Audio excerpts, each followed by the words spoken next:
Good afternoon. We're excited to have our next presentation of valuation in action, and we're going to be talking about the critical role of the buy-sell agreements. And we have today myself, Aaron Abendroth, Ashley Edwards, and Esley Tan.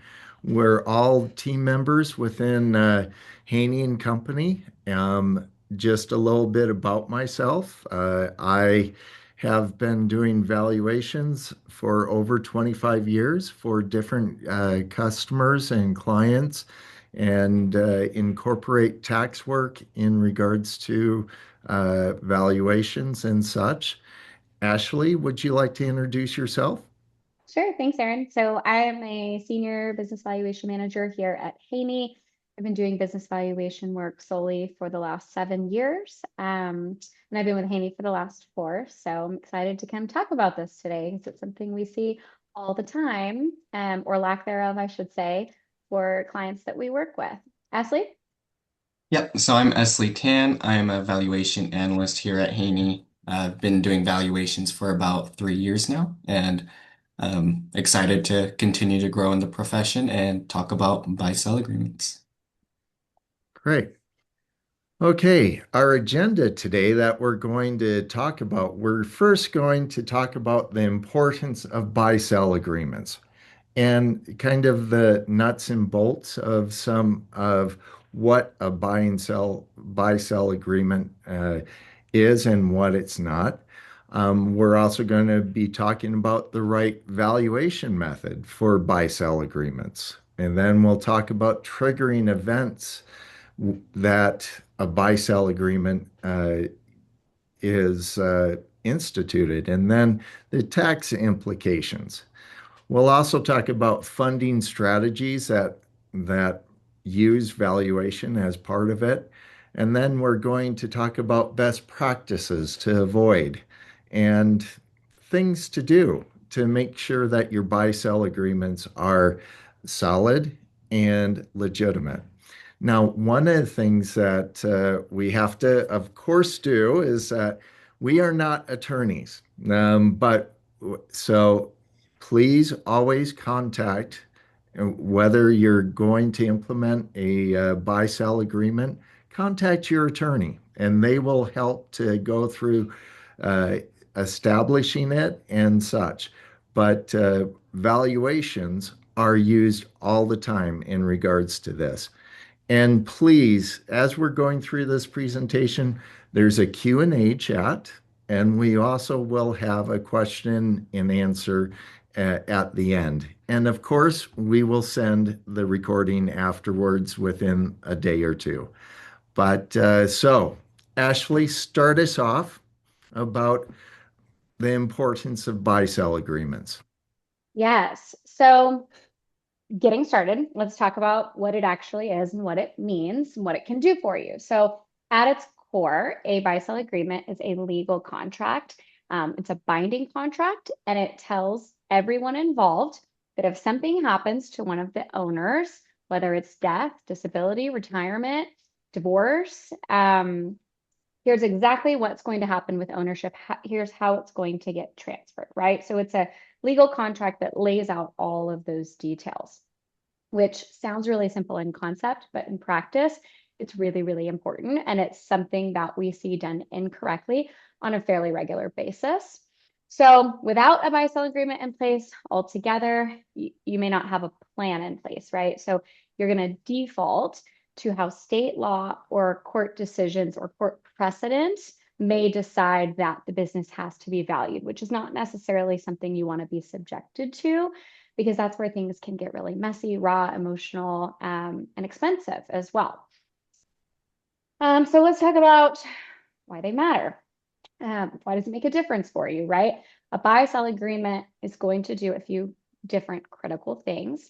It will keep the business running through unexpected events, and it's going to protect both the owners and their families. It will help create a fair and also a predictable transition that everyone understands and knows what's coming, which will help avoid legal and tax issues down the road as well. So there's a lot of key things that make it important, but I think something worth recognizing here is one key word, right? Which this is an agreement. So this type of agreement only works if all parties have agreed before something goes wrong. Because the worst time for business owners to be figuring out what the business is actually worth is during a crisis, right?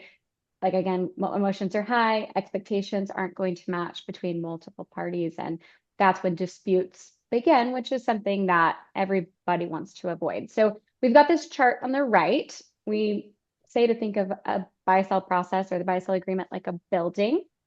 The foundation of the buy-sell is the valuation.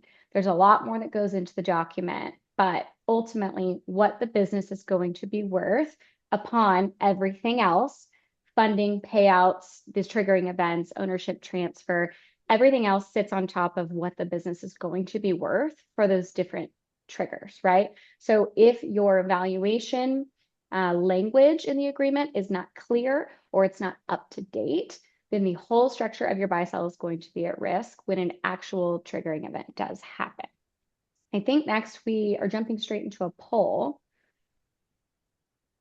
Let's see. So our first poll of the day, do you currently have a written buy sell agreement in place?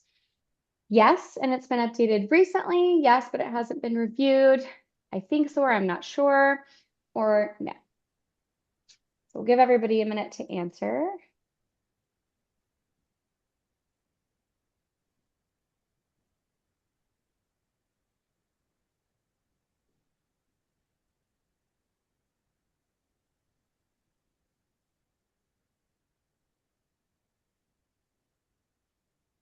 Okay.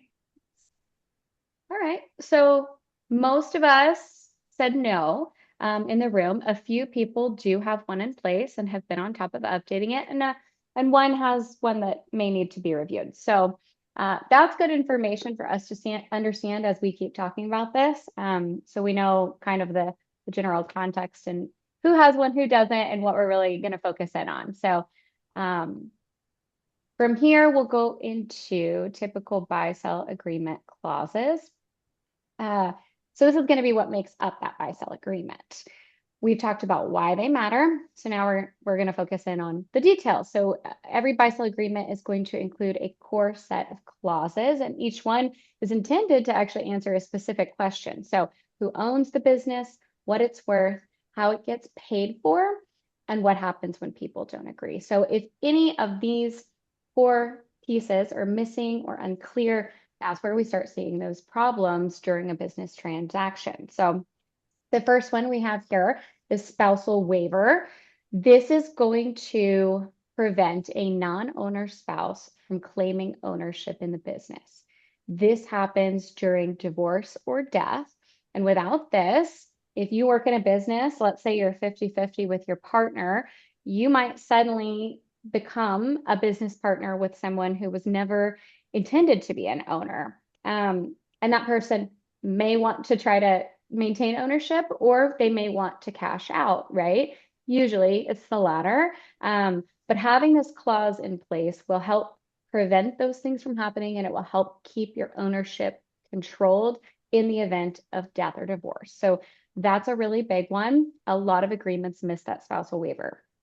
The next big clause we have is valuation method. So this will actually define how the business is to be valued at the time of a triggering event. So in an agreement, there are three ways we typically see a business be valued. The first one is going to be a fixed price. The second one is going to be a formula. And the third would be an independent appraisal. Now, as professional evaluators, we all always are going to recommend an independent appraisal. And there's a lot of reasons for that that we will get into throughout this conversation today. But this is a huge part of the agreement, no matter which route you decide to go, right? Because it will determine how the business is valued and what it's worth when it makes a difference. So I want to talk about those three options a little bit more. A fixed price is the first one. So this is what it sounds like. The owners are going to agree on a price. It's a dollar amount that's written directly into the agreement. And that's really simple. It's easy, it's cost effective, but it also gets really stale really fast. And if you're not coming back and updating that, annually, right? Or when it's a major event happens for the business, then that number becomes very outdated. And we do see this. We see this fixed number written in these agreements, and then it's 10 or 15 years down the road, and no one has ever come back to look at it. And then they've got a problem, right? Where you've got maybe the agreement says the business is worth 500,000, but in reality, it's probably sitting worth a couple million or more. But if you've never come back and made those changes, you've got a potential issue. Another really common one is a formula, which can be really, really great. It's something like, everybody knows the multiples, right? So maybe you say 3 or 5 times your EBITDA figure, or sometimes people say a percentage of revenue as well. So it's more dynamic than having a fixed price, but it only works well, again, if it's well designed for the business. And that's the big risk, is that most generic formulas don't really reflect what the business is actually worth. And sometimes that's something that you can live with, and sometimes it's not. Another one, again, that if you're not coming back and updating what that multiple looks like as the industry changes or as the economy changes, then it may or may not be relevant a few years down the road. And so making sure that is something that is stayed on top of would be a really critical piece if a formula was a potential route to consider in a buy sell. And then the third is an independent appraisal. So this is going to be where you hire a third party to come in and perform a valuation, which can either be on a set schedule, annually, biannually, every 3 years, every 5 years, right? Or at the time of a triggering event. That's probably what we most commonly see. Actually, I think we see a lot of buy-sell agreements that say annual, but people aren't doing them annually, right? So they'll come at the time of a triggering event. So this is generally going to be considered best practice. It's going to reflect the fair market value of the business based on current market conditions, both historically and looking forward into the future for the business as well. It's always going to be the most accurate. It's always going to be the most defensible, and it's especially defensible from a tax and dispute standpoint. So choosing one of those options is up to business owners as they work through the buy-sell process. But one of these three will probably determine whether this agreement actually works upon a triggering event or whether it falls apart because it no longer makes sense at the time of the actual event. So those are kind of the three options in terms of valuation terms. Then we've got purchase terms. So this just answers, how does the buyer actually get paid? Do you do a lump sum? Do you do installments? Do you do it over time or immediate? Even if the price is agreed to, right? Having terms that are agreed upon will make a huge difference, because if you have bad payment terms or you don't have bad payment terms and you can't agree, that'll still put everybody under pressure. Then we've got funding sources. So this is just going to be how the buyout is funded in real life, and that will tie to the valuation number. So a lot of times that's based on life insurance. If each partner is going to buy life insurance on each other in the event of death,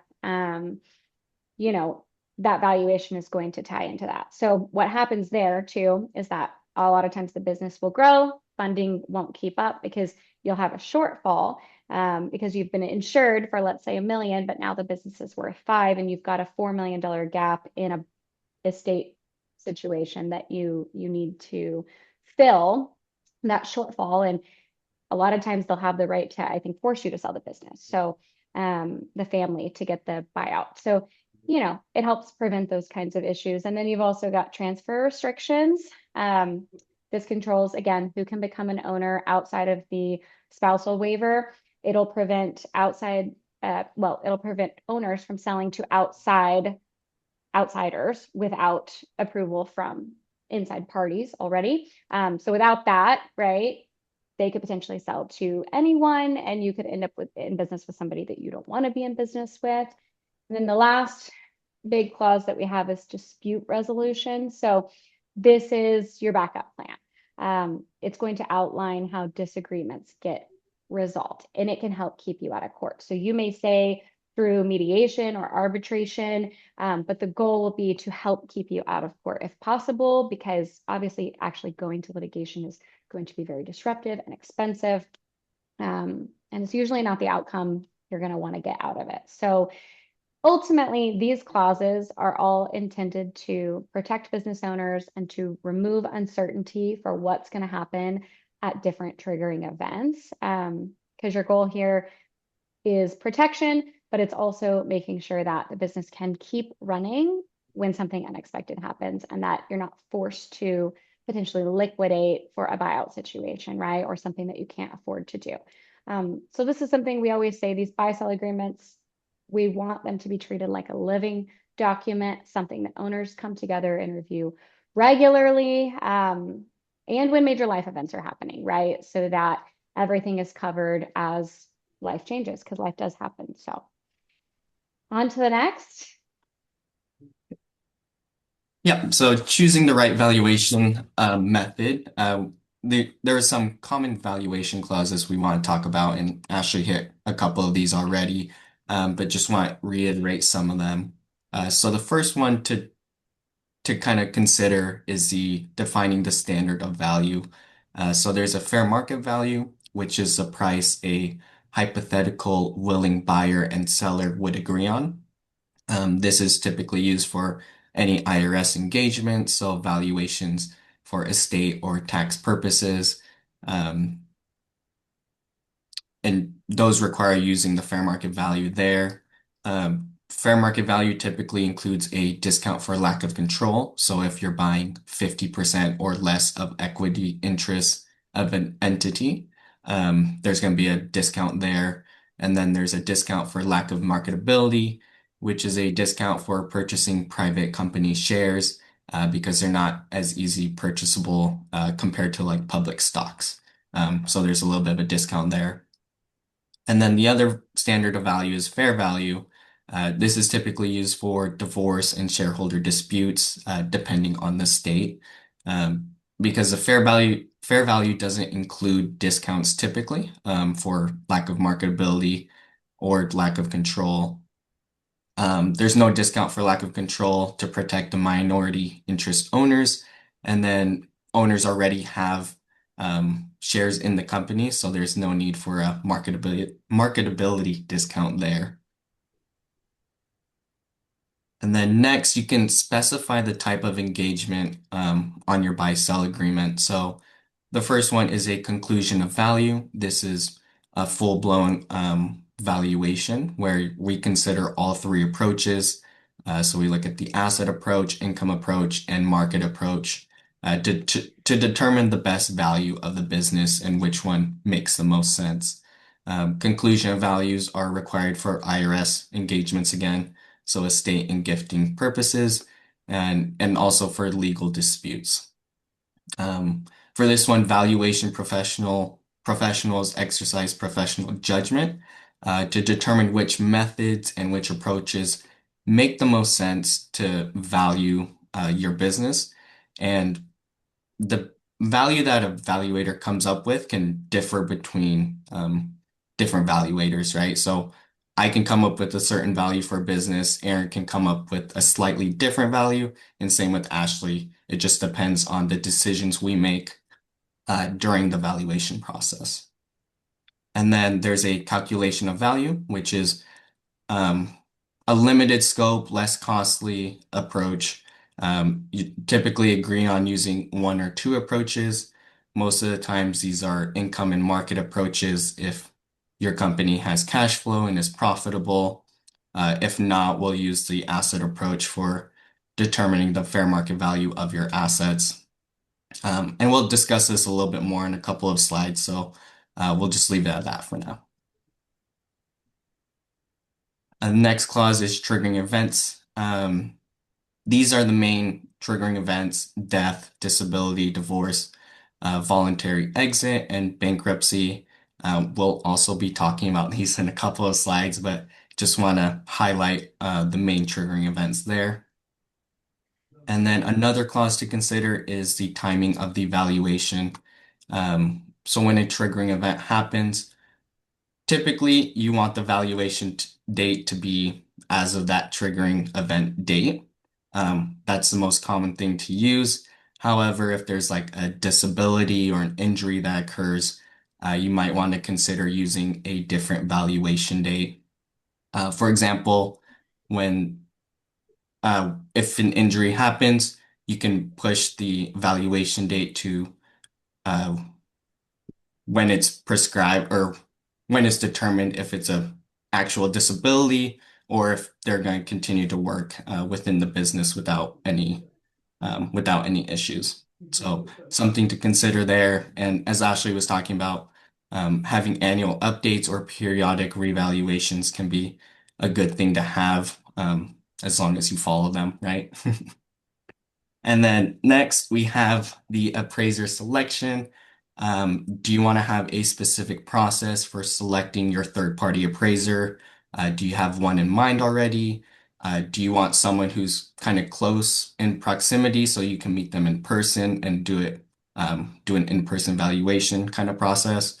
Do you want someone who has a quicker turnaround? Just laying out the process for selecting your third-party appraiser is a good clause to have. Um, and as Ashley mentioned, having dispute resolutions, mediations, things like that, and just understanding what will happen if there is conflict with the value. Yeah, can I jump in here? I want to add something that I had one client specifically. This was a pre-revenue business, and they did set up a buy-sell agreement, which is great, but their clause on selecting an appraiser dictated that they each had to select an appraiser, and then if the values weren't aligned, then they had to, I think their attorney had to select a third appraiser. And they ended up going through that process, and they were just way too small of a business. They didn't have enough money. It didn't make sense. So think about, right, what that process might really look like and making sure it's not too complicated for scenarios where you don't want it to be too complicated. For a larger business, maybe that makes more sense, but something smaller, probably not. Now we could talk about some of the valuation methods using this comparison matrix. Again, we'll send out slides and videos later, so you can review this at another time. But this kind of just shows you the primary valuation approaches and methods that we use and how they compare to each other. So the key question here is which method is appropriate for your business? And the answer is it depends on what your business does, how it makes money, and kind of what assets it holds. So some buy-sell agreements specify the exact method or methods to use for evaluation, while others kind of leave it up to the valuator. So that's kind of up to you to decide and make sure you understand how that's laid out. And so I'll keep this discussion a little bit more high level, but we can talk about each of the three approaches here. So the income approach typically uses the discounted cash flow method or DCF. Sometimes we use capitalization of earnings or the multi-stage growth method, depending on if the company is steady state or continuing to grow. This approach is most common for operating businesses or any service business that the earnings power or the cash flow is the main driver of value there. We're essentially asking how much cash does this business generate and what would a buyer pay today for the right to receive that cash in the future? And so we capitalize or discount those earnings to arrive at a present value. The key here is the capitalization rate, and that's driven by risk. So the higher risk business you are, the higher the capitalization rate is, and the lower value you will have. So you want to try and make sure you reduce as many risks as possible within your business to increase that value. Next is the market approach, and this looks at comparable business sales. Think of it as how real estate agents use comps. So, for example, if there are like three similar plumbing companies in your region, they sold for maybe 3 times EBITDA in the past 2 years. And you can kind of assume that yours is close to that 3 times EBITDA, but make adjustments for differences in size, growth rate, risk, things like that. So this method works really well if there are a lot of comparable transactions available, but this can be very challenging if it's a highly specialized or a unique business where it can be hard to find comparables. And then the asset-based approach is most appropriate for asset-heavy businesses, real estate holding companies, equipment dealers, farms, manufacturing firms. Um, these are companies where the tangible assets really drive the value there. And so we're essentially taking the fair market value of everything the business owns or the assets, and then subtracting out what it owes or any liabilities there. And lastly is a hybrid method, which is kind of where you just weigh two methods together that best reflect your business. This might be good if the company's cash flows are strong and there's the market multiples are a little bit higher recently. Maybe you can find weigh the two options and find that value between the two. Um, when we're performing valuations, sometimes we'll weigh a couple of different approaches, and sometimes we'll only rely on one. It just really depends on the business and what the value looks like for each of the approaches. And we need to be careful as well because weighing multiple approaches can be good, but using it without strong justification can be a red flag. So we got to be careful in that sense. So So be aware.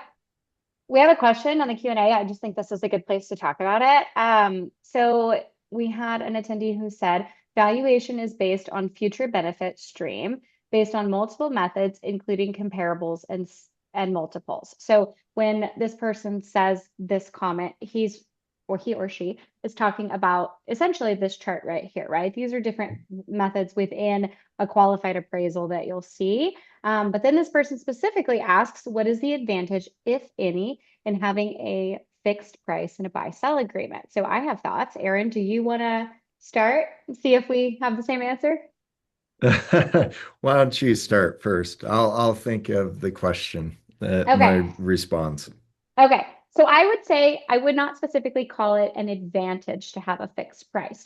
I do think that for business owners who want to be very, very cost effective and that are very in line with what they feel the business is worth and that they have a decent amount of knowledge surrounding how businesses are valued and what makes sense for their business, I think there can be potential to agree on a number annually. That's something I would definitely be updating every single year.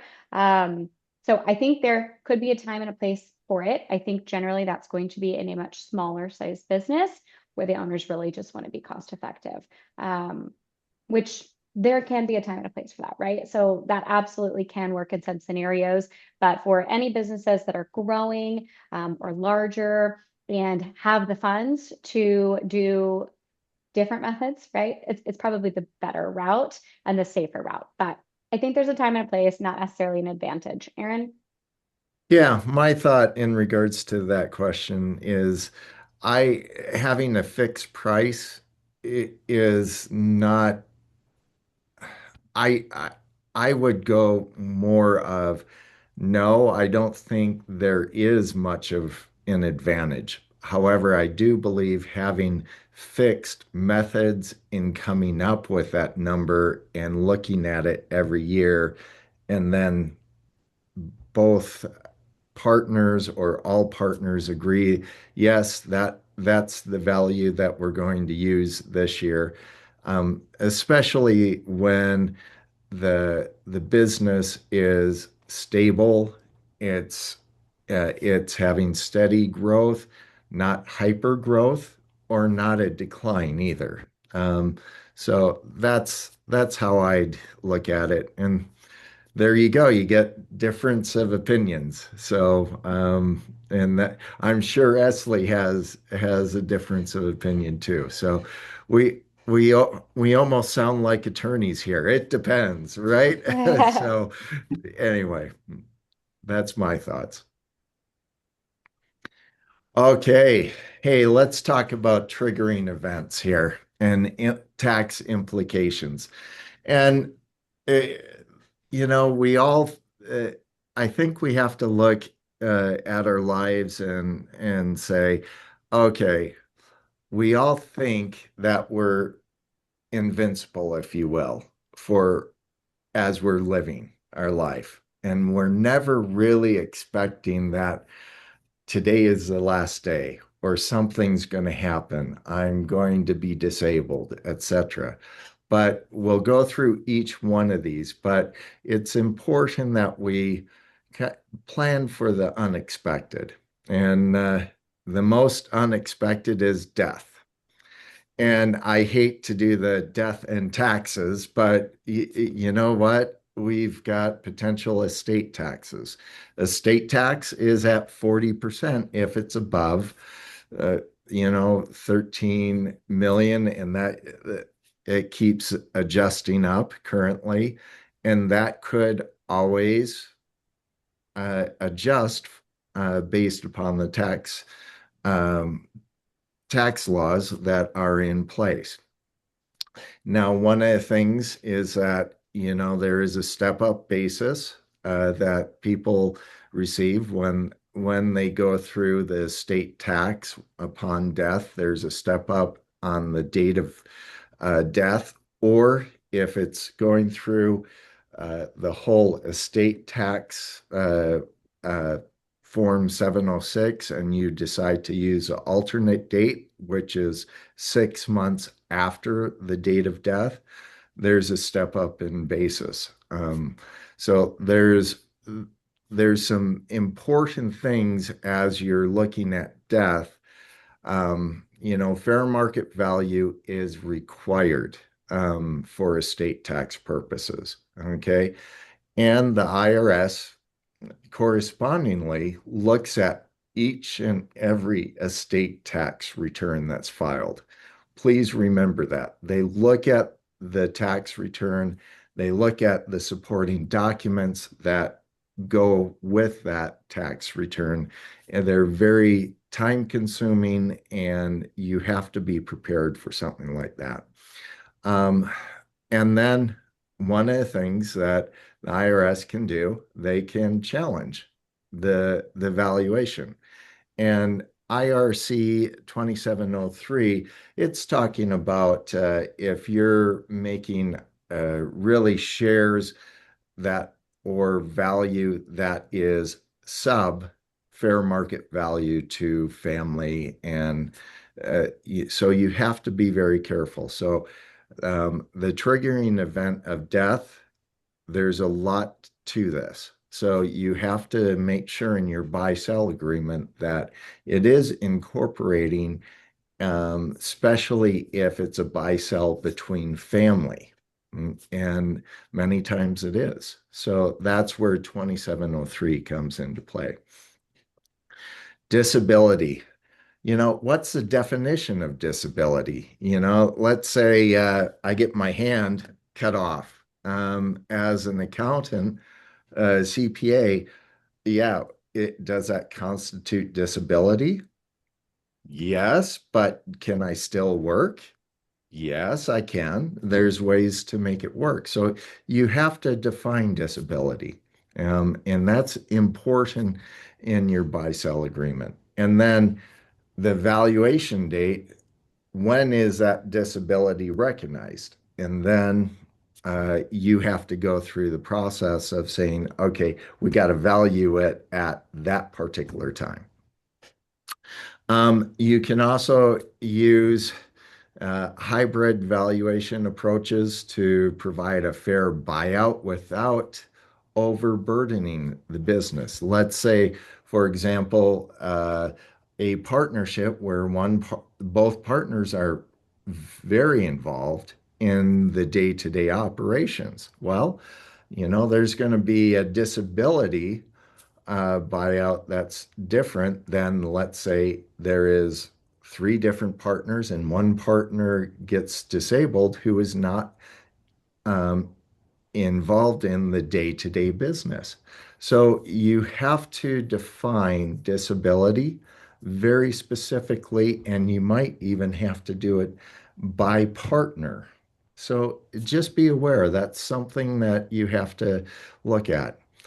The next one, divorce, IRC 1041.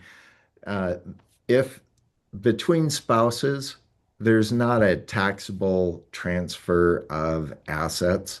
And that's where 1041 comes into play. But you have to make sure that, there are spousal waivers. I think it's important to kind of think of, let's say, you're getting into business with a partner. The partner is the partner you want. But let's say you don't want their spouse. That's important. And that you have to make sure more than likely you do not want to incorporate that. So be very important with divorce, make sure that spousal waiver and such is being done correctly. Um, Fair value versus fair market value. Fair value, you're looking at taking out all of the discounts, the lack of marketability, lack of control, non-voting versus voting discounts. So you've got a lot of things that you want to go through and determine in the buy-sell agreement. This is one of the biggest triggering events that does happen. So it's something that you have to be well aware of. So moving on to the next one, uh, we're going to talk about a voluntary exit. Okay, that's where, hey, you know what? Uh, Joe is ready for retirement and wants to get out. So, one of the things that, as you're looking at this exit strategy, you can actually specify and have a specific buy sell provision that is for voluntary exits instead of like a divorce, death, um, uh, and disability. So you can actually have a different way of going through the process of coming up with a value and a buy sell agreement. A lot of times it may involve deferred compensation. You can have installment payout plans. Whereas with a divorce or a uh, death, that might not be part of the buy-sell agreement. So be aware that you should go through the process of modeling the tax implications before you sign this buy-sell agreement in the different triggering events, because that's important to understand so that when this triggering event does happen, you're not going, oh my goodness, I got to worry about this on top of death or divorce or a disability. I mean, that's something to take into account. So I really do like this one where it talks about fair value, fair market value, or formula-based approach. My personal opinion is that a formula-based approach is one of the best ways of coming up with a value that everyone can agree upon. But that's something that you and partner or partners need to take into account. The next one is bankruptcy. Okay. What's really interesting on bankruptcy is in a situation, the bankruptcy trustee takes the place of your business partner. You want to be sure that, it's one thing to have a spouse then become your partner. It's something very different to have a bankruptcy trustee come in because they are not going to be, they don't know the history. They're not going to care about anything but cash flow. And that's one of the things you can determine the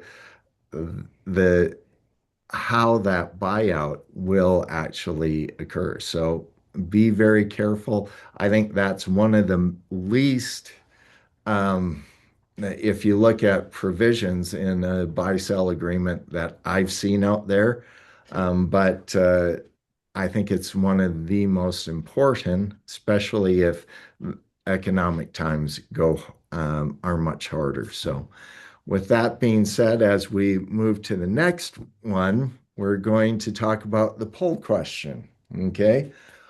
Um, what concerns you most about a buy-sell event? A, fairness of the price. B, ability to pay. C, family conflict. Or D, business continuity.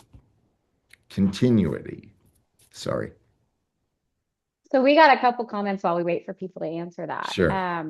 So one person said that they have a triggering event because one partner is retiring, but they want to reach a fair market value low enough to keep that partner's spouse below the AGI limit so that they can qualify for ACA subsidies when they're in their Medigap years, during their Medigap years. Yeah. So I think that's great. Valuation That's discounts great. will make a big difference there. Okay, we've got answers, Aaron. Okay. Oh, wow. We've got a pretty good selection on this. Fairness of price, 22%. Ability to pay, 39%. Family conflict, 17%. Business continuality, 22%. Okay. With that being said, now, if we kind of go to the next one, we're going to talk about funding strategies that align with the valuation. So we've got inside and outside. Okay. With inside buyout, a lot of times the company is repurchasing the shares. Okay. And it's really, it, it's a lot of times you see that in uh, company buyouts, and that's done quite a bit, where the company will repurchase the shares, and for tax purposes, it does become capital gain for the most part. So that's one of the good things about repurchasing by the company. There are often times where people will go and get life insurance proceeds. And we're going to talk more about that. And again, you have some corporate level tax issues that you have to consider. And it just kind of depends upon how you want to go through that process. The next is the outside buyout. Okay. Often, other owners will purchase the shares. Okay. Now, with that, you first have to allow that. And that's important because some people, again, you don't want to have partners that you haven't chosen. Um, but as you go through the outside buyout, they've got to look at and say, okay, here's how I'm going to purchase into the company. Okay. You do have the risk of gift tax if it's below the fair market value. Okay. Form 709, which is the gift tax return, you've got, if there is a gifting out to another, let's say, instead of a spouse, maybe a child, or a person who has worked for the company for multiple years, and you want to give them some type of ownership, but you want to make it so it's not a taxable event, then you've got a gift tax issue that you have to go through. Again, the outside buyout, a lot of times they're using personal funds, they're going out getting financing, or there's installment agreements. And you have to be you have to be really careful on the installment agreements. Please talk to your tax advisor on this because IRC 453 talks about, if you actually have a loss on and installment sales you have to be very careful on that. So please be aware of that as you're thinking about the funding strategies inside the buyout or you got outside. So as we move on to the next part, we're going to talk about the it's a great chart where we're talking about the cross, and there's different types of funding. We have the cross purchase, okay, and this is more with life insurance. We're saying that each partner goes out there, buys policies on the other partner, okay. The policy, okay, has to incorporate the value too, because if it's a value, if it we come up with a value of $1 million, well, 50% of that you got to make sure that the insurance is 500,000 that you're insuring for your partner. And then at that given point, a lot of times this type of cross purchasing of life insurance is really good for younger people because the likelihood is that you're not going to die. And you've got term insurance that is very reasonable and can be done very effectively. Um, you can also do another funding type of entity. Okay. The entity, the company itself goes and purchases the policies. Okay. Again, you still have to make sure the policies that they're purchasing matches the current valuation. And there are some issues when it comes to the premiums, paying for the premiums. The tax deductibility of the premiums does not exist there. So a lot of times that's not something that corporations want to do.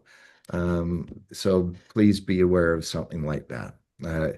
The installment note, the other funding type, the installment purchase note, and you see this a lot.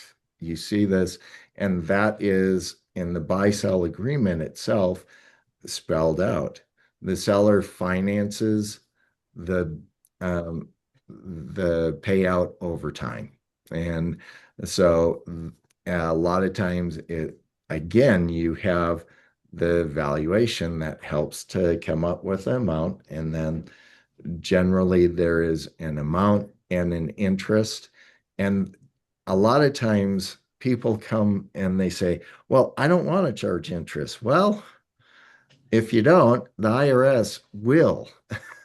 And there's what's called the ATS, the applicable uh, uh, uh, I'm sorry, the applicable rates, federal rates, AFR rates, the applicable federal rates that uh, are required. And if you have any questions, please talk to your tax advisor on that. That's important to understand that you have to have some type of interest, even if it's with family.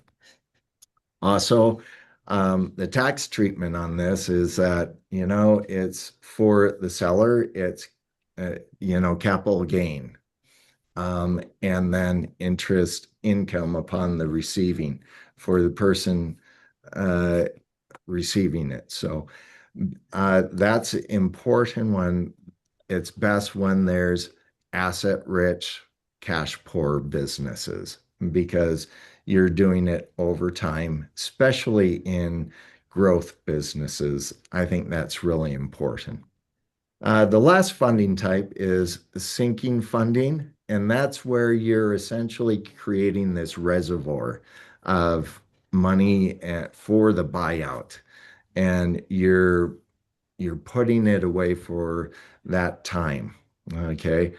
And a lot of times, this is really, again, based upon the valuation amount. Notice all of those that valuation link, it's talking about there's got to be a valuation to help. That's why buy-sell agreements and valuation come hand in hand. With that being said, that it's best on a funding where there is predictable cash, uh, and low uh, low insurance cost. Uh, that's or I would say there might be high insurance costs, meaning that uh, as you're looking at things, the insurance that you might want to get is costing way too much. So, with that being said, moving on to the next slide. Ashley, tell us about the best practices. Yeah. Oh, lost my voice for a second. Okay, yep, let's talk about what separates a buy-sell agreement that will work versus from one that might get challenged or disputed or ignored by the IRS. IRS isn't always going to necessarily see the details on an agreement or a value, right? Not always, but the place where this becomes a risk is if we know it's going to the IRS for any gifting or estate tax work, or the business is to be audited at any point. So when a business does get audited, sometimes if you have had a transaction, they'll want to verify that it's at fair market value. And they may question that, they may dispute that, right? They may completely ignore what you've done and say it needs to be a different number. So it's important that you've got some good documentation surrounding why you went with the number that you did, right? So there's 4 areas I'm going to talk about just in terms of how to make sure this agreement works. The first area is documenting and formalizing everything. So that's going to mean having a written and signed agreement by all parties involved, having a qualified appraiser with recognized credentials, ideally, right? So Esley and myself are CVAs, Esley and Aaron are both CPAs. There's also ABVs. So there's quite a few ASAs. There's several designations for someone to be a qualified appraiser that will count. Having a clearly defined standard of value, that's the fair market value or fair value. Again, discounts or no discounts there will make a big difference in those final numbers, depending on the purpose, right? It may need to be fair market value. So keep that in mind. The second key area would be the valuation updates and having mandatory update triggers in place. This, I think, is something that a lot of businesses do ignore. And I think that this agreement should require a re-evaluation, right? Maybe every few years, if not annual. And then definitely after major events, triggering events, not just triggering events, major events. So think about if your business acquires another business, right? Now your value is not the same. Or if you had a key customer that represented 50% of your revenue and now they have walked away and you don't know what's going to happen next, that represents a major event. So there are areas where it makes sense that it's just a major business event and you may need a revaluation done for your buy-sell agreement. And just making sure your last one wasn't done years ago, so that it's not current. You don't want a historical snapshot. You want something that's going to hold up like when it matters, right? Third, the third area is IRS alignment. Can we flip to the next slide? Thank you. So IRS alignment. So Aaron talked about some of these. He talked about section 2703. Basically, they can choose to ignore your buy-sell price if it's not a legitimate business arrangement. You want to make sure that it makes sense based on what they require. And they are tougher on family transactions. So gifting and family member stuff, you need to be a little bit more careful in terms of what you've got there, because that's where you're going to see more issues arise. Section 409A, this just says that they require consistency with fair market value for both equity and deferred compensation. So that can be a big one. And then Section 101, it governs company-owned life insurance, which Aaron talked about that life insurance as well. So it's important to be aware of. But the practical takeaway for the IRS section is that the IRS really wants to know three things. They want to know if the agreement was created for legitimate business purposes. They want to know if people who were not related parties, right? Would unrelated parties agree to the same price? And is this agreement binding on everyone involved? So those are the real takeaways for the IRS section. And then lastly, we've got a section on avoiding common pitfalls. So three things that we see all the time are the fixed prices that do not get updated in the buy-sell agreement, which just becomes a ticking time bomb if the business is growing. Using book value instead of fair market value. I don't think any of us have touched on this yet. And this is well worth touching on because we see this consistently. We see a lot of agreements come into place, whether it's a buy-sell agreement or a partnership agreement that specifically dictates that the business is to be valued either on book value or really, really commonly liquidation value, meaning the value of the assets currently minus any debt that the business owes, which is usually, in a valuation perspective, going to be a floor value. Usually that number is not a good number. For some businesses, as Lee mentioned, asset heavy, right? Holding companies, things like that. There are instances where it makes sense, but for most businesses, service-based businesses, that's not a great thing. And a lot of agreements mention that, and owners just don't know the differences. So it's really important to make sure you understand that language. And then the last one would be making sure that your valuation is aligned with insurance funding, which Aaron already talked about, but you just don't want to end up underinsured primarily, but you also don't want to be overinsured. So these are some of the big areas that I've got there. So yeah, but these are real issues that we see every day. These are not few and far between, right? These are things that we see really, really commonly. So ultimately, when you step back, I think it's really important that your buy-sell agreement is not just about having the document in place, but making sure that you're keeping it accurate, current, and ensuring that it is going to be defensible in case it's ever questioned so that it will actually hold up when you need it. Hey, Ashley, I think one of the things that you touched on that's just absolutely critical, and people need to look at the buy-sell agreement as being a living document, not a document that's static. So, Yeah. So then Aaron and I were going to tell a couple of stories just about things that we've seen that were kind of worst case scenario, right? So when owners didn't have this in place. So I had a client that I worked with who it was 50-50 ownership, two partners. One of those partners was going through a divorce. The divorce was not yet finalized. They were in negotiations. And before that resolved, the partner very unexpectedly passed away. So that became a scenario where things shifted, right? There was no longer a conversation about divorce.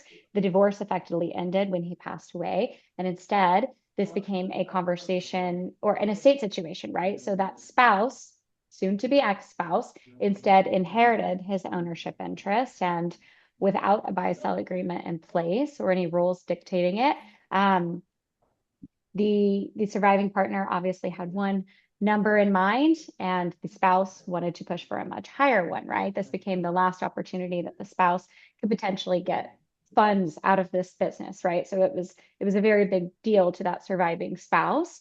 But they got into a position where instead of following a plan that was laid out and well structured, they started negotiating in a very highly emotional situation, right? There's grief involved. There's financial pressure now, more significant than what would have been before. And the two parties essentially had very different incentives for this new buyout scenario that was happening. So it shifted really quickly. It became a conversation, surrounding negotiations to becoming a dispute situation that was really hard to get resolution on. So, just another reason the unexpected happens. And sometimes we see those scenarios. Aaron, I think you had one you wanted to mention as well.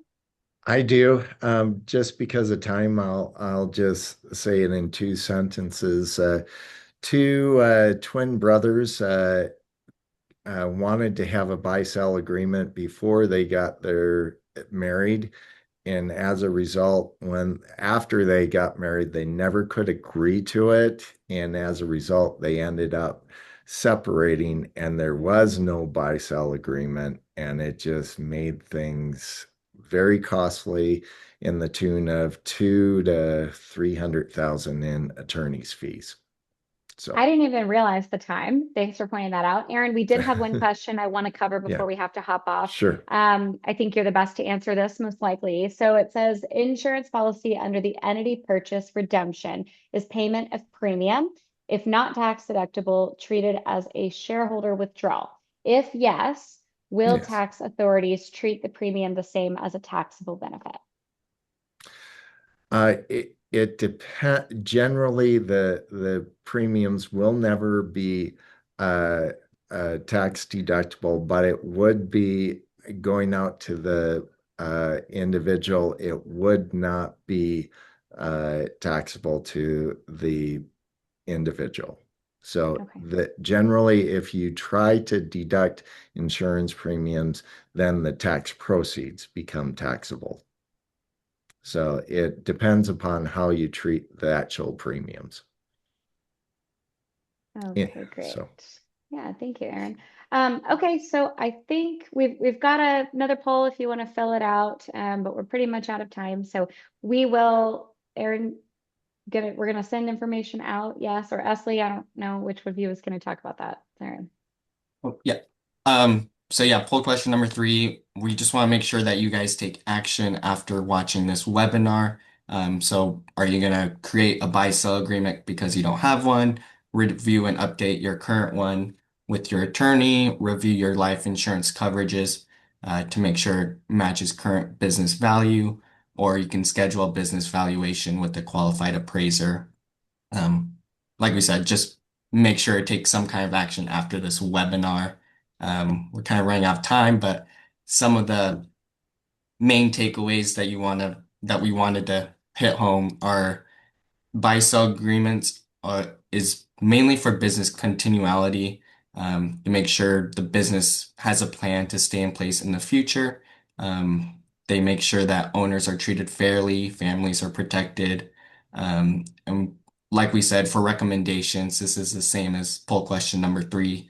Just make sure to take some kind of action after this webinar. Um, and make sure to review your buy-sell agreements annually, at least, and whenever there's a major life event. If you want to continue the conversation with us, we can do a free 30-minute consultation call. Our contact information is here on this slide. We'll be sending out the recorded session later this week along with the slides. So if you want to review anything there, they'll be sent out to you somewhat soon. Yeah, and just let us know if you have questions because we didn't have a lot of time for questions today. So yeah. thank you all for attending. Thank you.